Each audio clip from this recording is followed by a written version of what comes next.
Assalamualaikum warahmatullahi wabarakatuh. Alhamdulillahirabbil alamin. Wassalatu wassalamu ala sirril mursalin sayyidina Muhammadin wa ala alihi wa sahbihi ajma'in. Asyhadu an la ilaha illallah wahdahu la syarika lah wa asyhadu anna Muhammadan abduhu wa rasuluh la nabiyya ba'da. Amma ba'du. Pertama-tama marilah kita panjatkan puji dan syukur kehadirat Allah Subhanahu wa taala yang masih memberikan kita kesehatan sehingga kita bisa menyelenggarakan apa yang kita rencanakan, yaitu memberikan kuliah tema-tema filsafat Islam, kalau tidak salah yang ke-6 ya, dengan mengambil tema Tuhan, bagaimana Tuhan dalam pandangan filsafat Islam. Nah, selanjutnya rekan-rekan mahasiswa dan mahasiswa yang saya cintai dan para pemirsa pada umumnya yang saya muliakan, salawat dan salam kepada junjungan Nabi kita Muhammad SAW yang telah memberi petunjuk kepada kita sehingga kita alhamdulillah mudah-mudahan masuk ke dalam golongan yang diridhai Allah Subhanahu wa taala. Dan mudah-mudahan sampai meninggal kita dalam keadaan pasrah, dalam keadaan muslim. Wala tamutunna illa wa antum muslimun. Pada kesempatan ini izinkan saya memberikan satu bahasan mengenai Tuhan dalam pandangan filsafat Islam. Pertama, marilah kita bedakan dulu Tuhan personal dan Tuhan impersonal. Nah, yang dimaksud dengan Tuhan personal adalah seperti Tuhan yang kita kenal dalam ajaran-ajaran agama Islam, tentunya juga Yahudi dan juga Nasrani ya, di mana Tuhan digambarkan seperti person, seperti seseorang yang kita bisa ajak bicara, yang bisa memiliki sifat-sifat seperti manusia ya. Bisa hidup, bisa mendengar, bisa melihat, bisa menerima keluhan, bisa menjawab doa-doa kita ya. Jadi yang dimaksud dengan Tuhan personal adalah Tuhan yang digambarkan sebagai person ya, mempunyai sifat-sifat ya, seperti sifat-sifat yang dikenal oleh manusia. Nah, itulah yang disebut Tuhan personal. Adapun Tuhan yang digambarkan oleh para filsuf muslim kebanyakan bersifat impersonal. Artinya Tuhan yang tidak digambarkan sebagai person ya, tetapi sebagai sesuatu kekuatan yang abstrak ya, yang mungkin tidak kita pahami sebagai Tuhan selama ini ya. Nah, mudah-mudahan dengan ini kita menjadi jelas apa yang dimaksud dengan Tuhan personal dan impersonal. Dan karena itu jangan kaget ya kalau misalnya kita mendapatkan gambaran Tuhan yang berbeda dari para filosof daripada Tuhan yang kita pahami selama ini. Nah, ada setidaknya 4 konsep ya yang akan saya diskusikan tentang Tuhan menurut para filosof. Pertama adalah Tuhan sebagai sebab dan juga penggerak pertama, atau al-'illatul ula, sebab pertama, dan al-muharrik al-awwal, penggerak pertama. Jadi sebab dan penggerak pertama. Nah, dalam tradisi Yunani biasanya ini dinisbatkan kepada pendapat Aristoteles yang mengatakan bahwa Tuhan itu adalah sebab pertama. Sebab pertama, dan karena itu tidak ada lagi sebab di belakang dia. Ya. Jadi kalau kita lihat ya hukum kausalitas yang ada di dunia ini ya, artinya gini, sebuah peristiwa tidak mungkin terjadi kecuali ada sebab ya. Tapi sebab itu mungkin juga punya sebab yang lain, dan sebab yang lain itu juga punya sebab-sebab yang terus mungkin sampai panjang sekali. Nah, kalau kita berpendapat bahwa rangkaian itu tidak berakhir, maka itu disebut tasalsul ya, infinite regress, jadi surut ke belakang tanpa batas. Tapi tasalsul ini menurut para filosof muslim adalah mustahil ya, karena kalau begitu nanti kita tidak punya sebab awal yang menyebabkan rangkaian sebagai pangkal rangkaian apa sebab-sebab itu. Oleh karena itu maka sepanjang apapun seri atau rangkaian sebab ini mesti menurut Aristoteles berakhir dengan satu sebab yang tidak ada sebab lagi di belakangnya. Nah itulah yang kemudian kita bilang, dia bilang sebab awal, sebab pertama, ya. Dan sebab pertama ini ya harus satu. Sebab kalau dua nanti kita akan tanya lagi siapa yang lebih dahulu. Nah, yang paling dahulu itulah yang disebut sebab pertama. Dan ini tentu saja bagi kita menjelaskan apa yang terjadi di alam semesta ini. Ya, jadi kalau misalnya sesuatu peristiwa mesti ada sebab, dan sebab ini mungkin ada sebab yang lain dan terus, ya kan, maka peristiwa ini tidak akan terjadi kalau tidak ada sebab yang awal.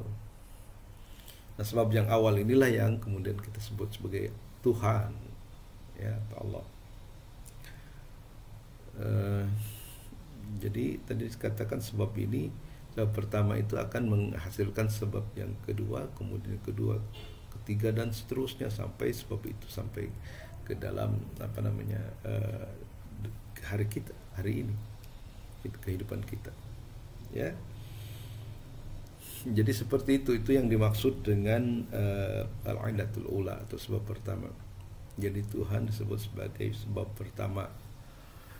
Nah kalau kembali kepada personal atau impersonal kan sebab itu apa ya? Kayaknya kalau bicara sebab itu tidak terbayang bisa sebab itu mempunyai bisa melihat, bisa mendengar dan sebagainya. Jadi tidak personal. Nah ini penting ya untuk dipahami karena para filosof berbicara tentang hakikat Tuhan, dan karena itu cenderung mereka tidak menggunakan atau tidak menggunakan istilah sifat-sifat gitu.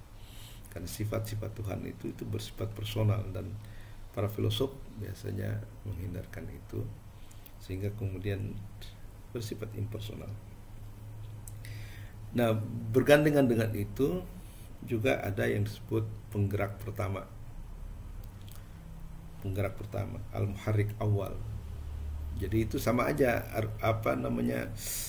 line argumennya sama ya, garis argumennya sama. Jadi yang sekarang bergerak di hadapan kita itu tidak mungkin bergerak kecuali ada yang menggerakkan. Tapi yang menggerakkan tadi juga mungkin masih ada penggerak yang lain dan seterusnya, membentuk satu rangkaian yang panjang tetapi juga tidak mungkin tanpa akhir ya, sehingga kemudian disebutlah adanya penggerak pertama yang tidak ada penggerak sebelumnya. Dan yang menarik adalah bahwa penggerak pertama itu disebut mover, penggerak yang tidak digerakkan, ya. Jadi atau penggerak yang tidak bergerak. Kalau dia bergerak mesti ada yang menggerakkan. Jadi penggerak pertama yang dia. Nah ini mungkin agak bingung ya bagi kita bagaimana memahaminya. Bagaimana sesuatu yang tidak bergerak tapi bisa menggerakkan yang lain. Nah, tapi para filosof Muslim misalnya termasuk Abu Sulaiman As-Sijistani dan majelis falsafinya memberikan contoh misalnya, atau Ikhwanus Sofa memberikan contoh bahwa memang ada, bahkan di dunia fisik ini masih ada sesuatu yang tidak bergerak tapi bisa menggerakkan. Contohnya apa? Magnet. Magnet itu diam saja, tetapi peniti jarum yang ada dekatnya itulah yang kemudian bergerak menuju magnet tersebut gitu. Ya, tak heran kalau misalnya oleh Aristoteles Tuhan itu digambarkan sebagai penarik, ya, penarik dari semua yang ada di alam semesta ini gitu. Attraction, ya. Nah, tetapi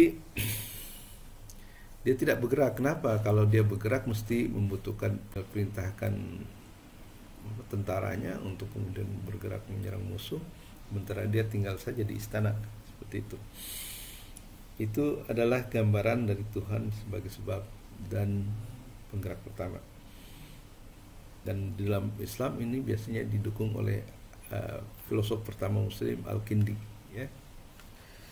Nah, konsep yang kedua adalah Tuhan sebagai wajibul wujud, wujud niscaya. Dan ini adalah konsep dari Ibnu Sina, ya, sebagai protes terhadap konsep daripada Aristoteles. Mengatakan konsep Aristoteles Tuhan sebagai sebab pertama itu tidak menyebabkan Tuhan menjadi pencipta alam semesta seperti digambarkan dalam ajaran Islam. Wajib wujud artinya wujud yang niscaya keberadaannya, ya, selalu aktual, tidak pernah menjadi selalu aktual, dan tidak ada potensi, ya, sudah aktual sejak awal, ya. Nah, adapun alam biasanya disebut dengan mumkinul wujud. Mumkinul wujud itu artinya wujud yang mungkin, ya, tapi belum aktual, gitu. Seperti seorang wanita, ya, mungkin hamil tetapi belum hamil. Nah, itulah alam. Nah, ketika alam kemudian terwujud seperti sekarang, padahal dia tidak bisa mewujudkan dirinya sendiri, maka akal kita akan mengatakan mesti ada sesuatu yang sudah aktual, yang sudah wujud, yang menjadi sebab terwujudnya alam semesta, yang digambarkan sebagai perubahan dari potensi, ya, ke dalam aktualitas, dari al-quwah kepada al-fi'l, ya, seperti itu. Nah, Ibnu Sina membagi wujud itu menjadi tiga. Tadi sudah dikatakan wajibul wujud, kemudian ada mumkinul wujud, ada mustahil wujud atau mumtani'ul wujud. Karena Tuhan itu termasuk pada wajibul wujud, dan alam pada dirinya termasuk ke dalam mumkinul wujud, dan yang tidak mungkin terjadi, ya, adalah yang mustahil wujud. Nah, yang menarik adalah pengertian wajib di sini, ya. Mungkin kita punya pengertian wajib dari sudut ilmu kalam misalnya, mesti ada gitu. Dan wajib dalam pengertian fikih harus dikerjakan misalnya gitu. Tapi wajib dalam filsafat Islam ini harus kita pahami sebagai aktual, ya. Aktual itu artinya sial dari sudut kewujudan mandirinya alam itu mungkin, jadi dia masih berupa potensi, ya. Nah, sedangkan alam kalau sudah mewujud seperti sekarang itu disebut wajibul wujud juga, karena sudah aktual. Jadi di sini wajib, di sini aktual. Tuhan selalu aktual. Tidak bisa aktual sendiri. Nah, ketika alam sudah menjadi aktual seperti sekarang, maka kita akan mengatakan bahwa dia bukan mungkin wujud lagi, tapi wajibul wujud. Jadi ada dua macam wajibul wujud. Yang satu wajibul wujud bizatihi, jadi wujud yang aktual tapi karena dirinya sendiri, yaitu Tuhan. Sedangkan ada lagi wajibul wujud li ghairihi, jadi alam ini kalau sudah mewujud, ya, dia menjadi aktual, menjadi wajib, tapi wajibnya itu karena sebab yang lain. Nah, itu maksudnya begitu, ya. Adapun, ya, disebut bukti ontologis, ya, dimana kenyataan alam ini membuat kita berpikir bahwa mesti ada sebab pertama yang menyebabkan terjadinya alam, karena alam tidak bisa mewujud sendiri. Seperti itu, ya.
Adapun argumen yang diberikan oleh Ibnu Sina tentang keberadaan Tuhan disebut argumen ontologis, ya, karena dia berbicara tentang wujud.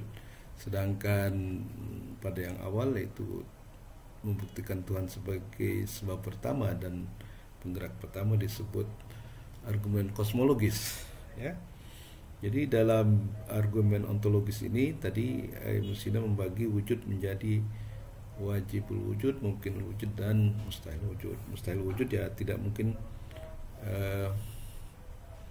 ada, ya, karena dia tidak punya potensi apalagi aktualitas.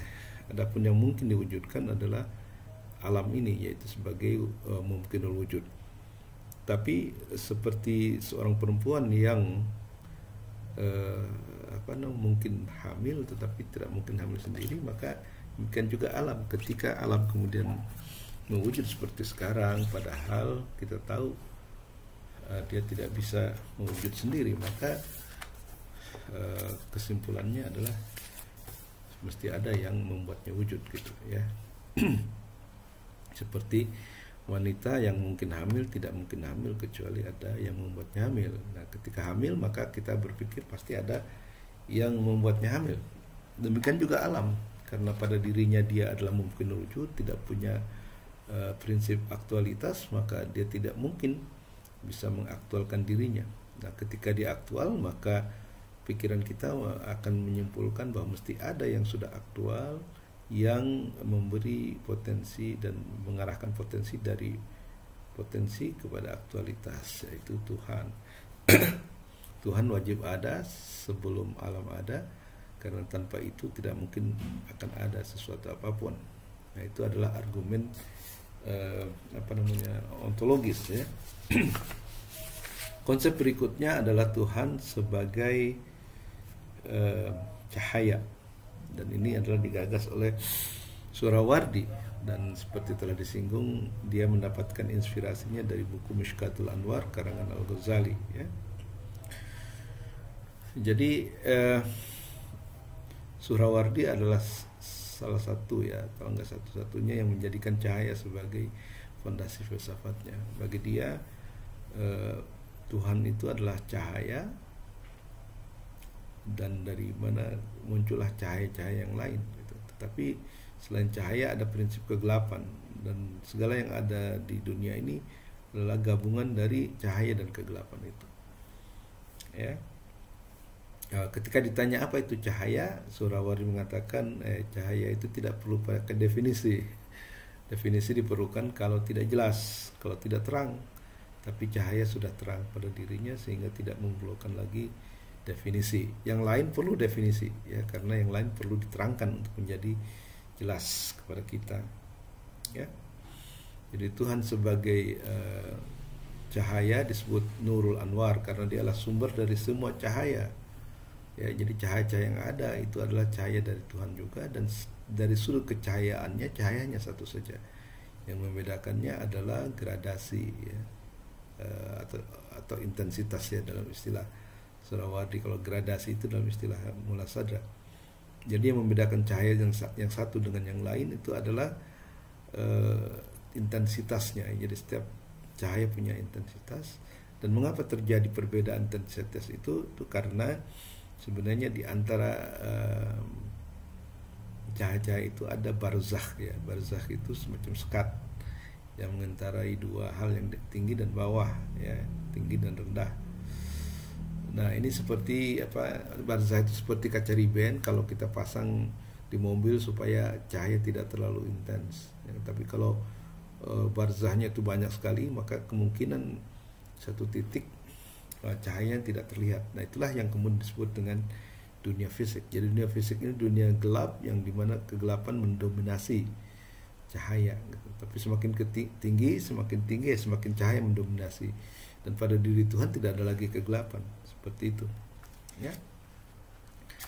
Jadi murtia bahwa segala sesuatu terdiri dari cahaya dan kegelapan. Nah, jadi berbeda dengan peripatetik yang mengatakan segala sesuatu terdiri dari bentuk dan materi, ya. Dan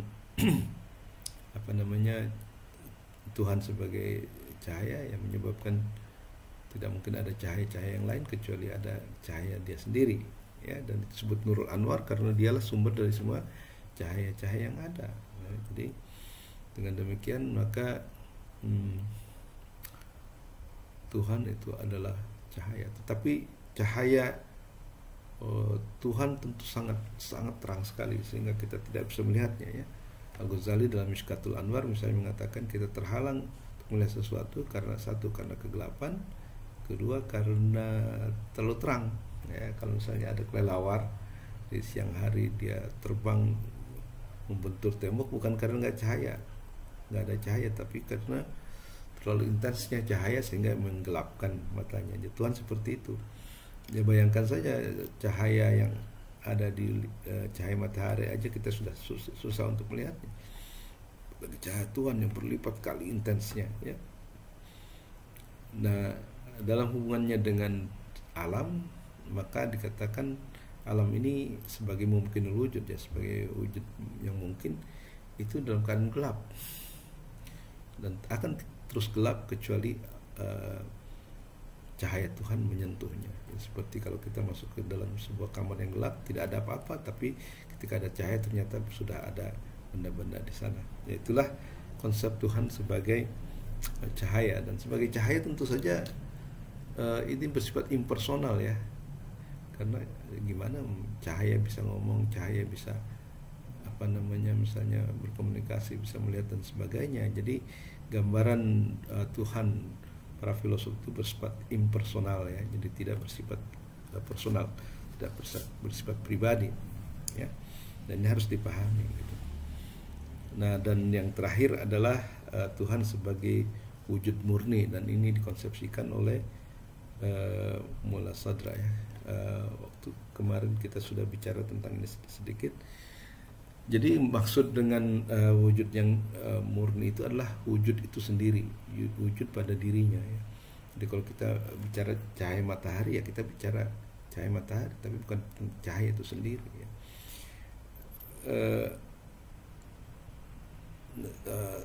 Wujud yang itu wujud itu sendiri itu tidak terlihat, ya, tidak ini, tidak meja, tidak langit, tidak apa, ya.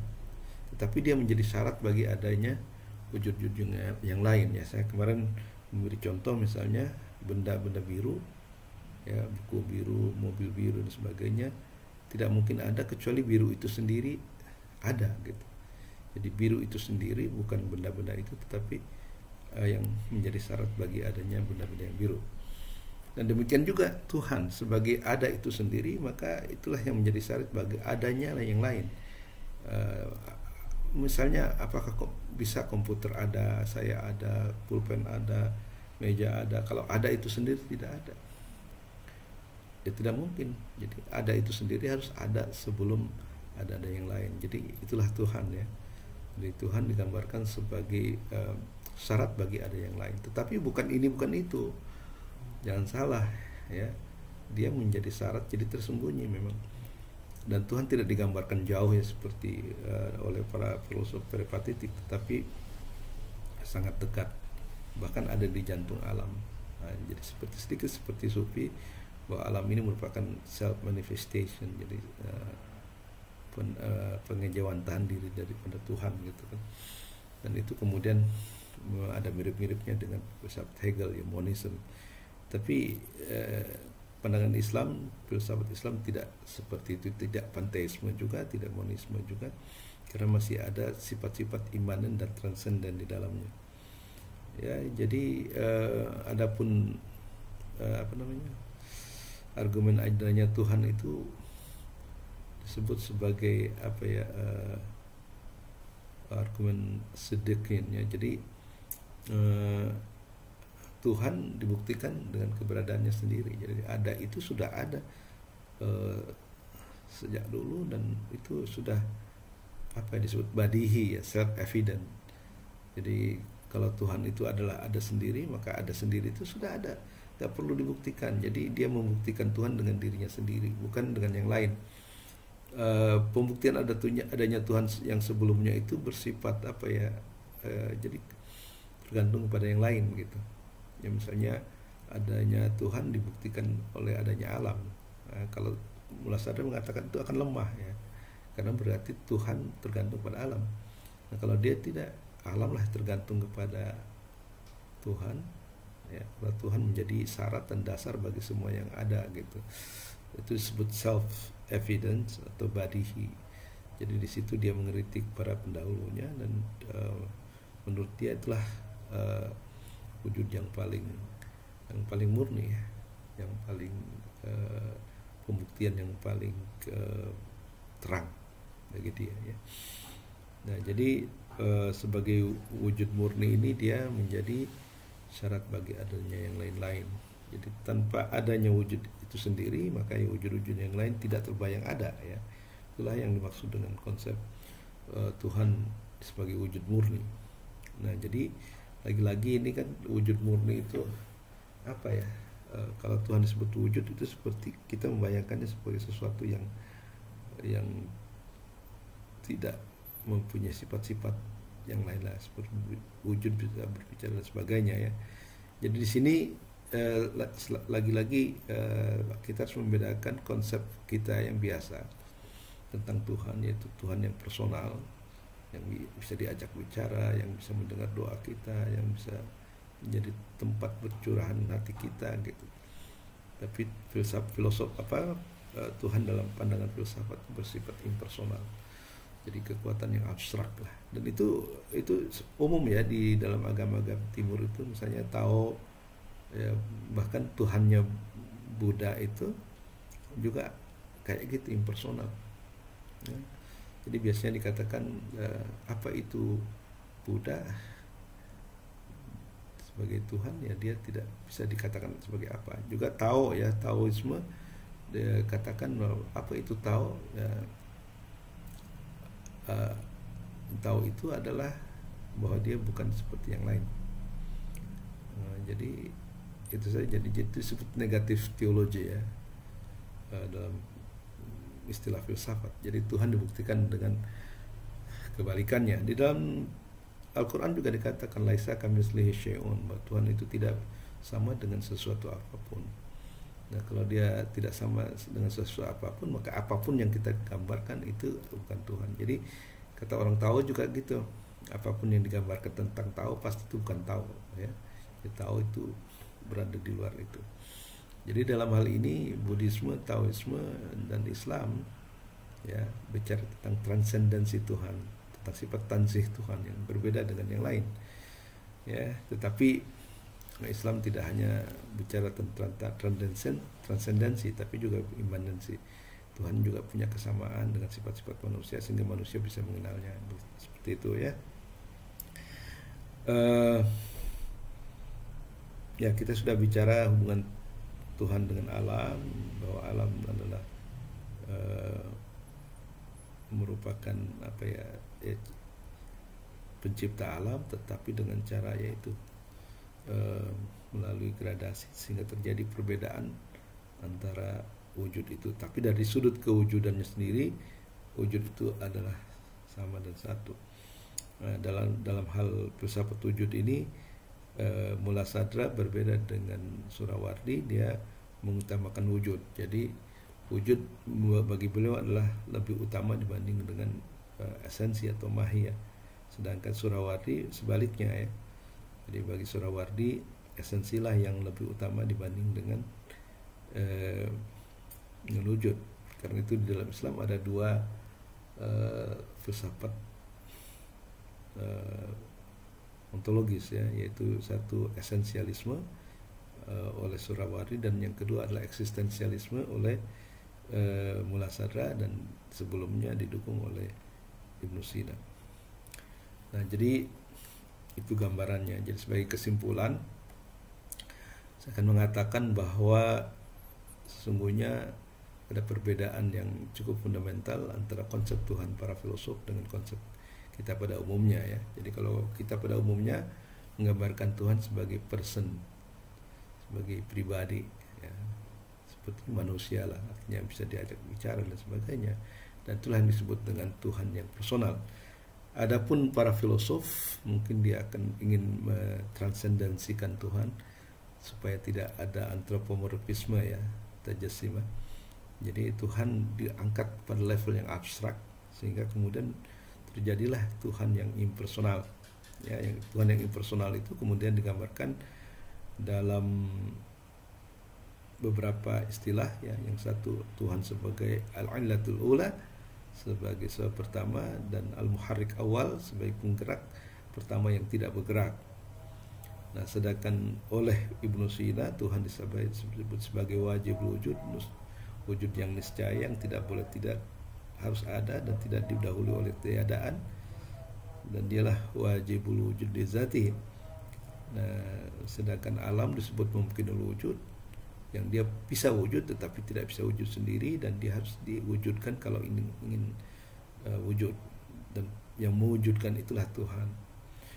Alam disebut al-wajibul wujud ketika dia sudah wujud, tetapi wajibul wujud bigoirihi ya, karena sebab yang lain, yaitu karena Tuhan, karena dia sendiri tidak bisa mengadakan dirinya sendiri.